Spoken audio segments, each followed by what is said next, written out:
Joining me now is Pennsylvania Congressman Scott Perry, a member of the House Foreign Affairs, Oversight, Intelligence, and Transportation and Infrastructure Committees. He's also a retired Army Brigadier General and served in Iraq. Congressman, always good to see you. Thank you for your service to our great country. Great to be with you, Maria. And of course, looking at the pictures and seeing and knowing what's going on in Israel. Israel, as your reporter said, responding to continued attacks from terrorists supported by Iran.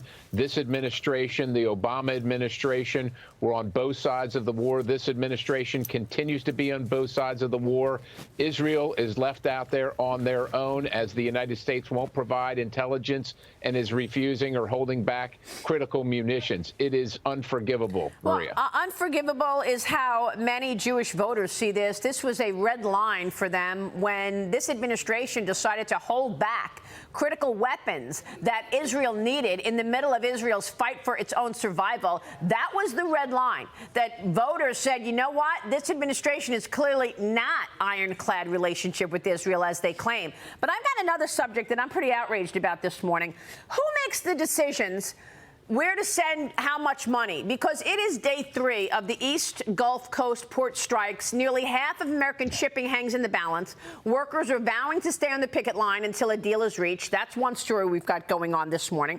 The other story is, of course, Hurricane Helene. And we just spoke with one individual from North Carolina who says he thinks things are a lot worse than anybody knows. Yesterday, Alejandro Mayorkas said that FEMA has no more money, okay? That there's not going to be any more money coming out of FEMA for any further hurricanes. They're tapped out. So who made the decision to send $200 billion to Ukraine, to send all this money for migrants, illegal migrants across the country? And where is that money right now that U.S. citizens need it because they're hanging on to trees in the face of a storm that has taken everything from them?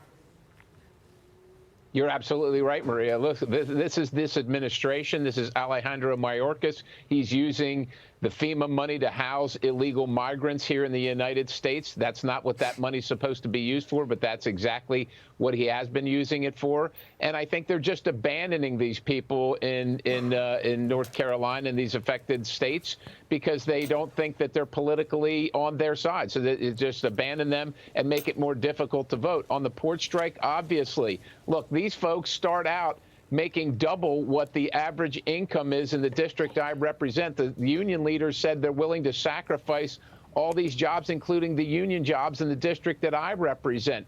The president could stop this strike right now. Kamala Harris, who at least is the one that allegedly is coherent in the administration, should be in Washington right now making sure President Biden ends this strike. They're asking for a 70% increase, Maria, over that. Who gets that? I mean, the people that pay them have offered 50%, and they rejected that. The people in the district I represent can't pay their bills, and these folks are putting them out of work. It is unconscionable. It's unacceptable.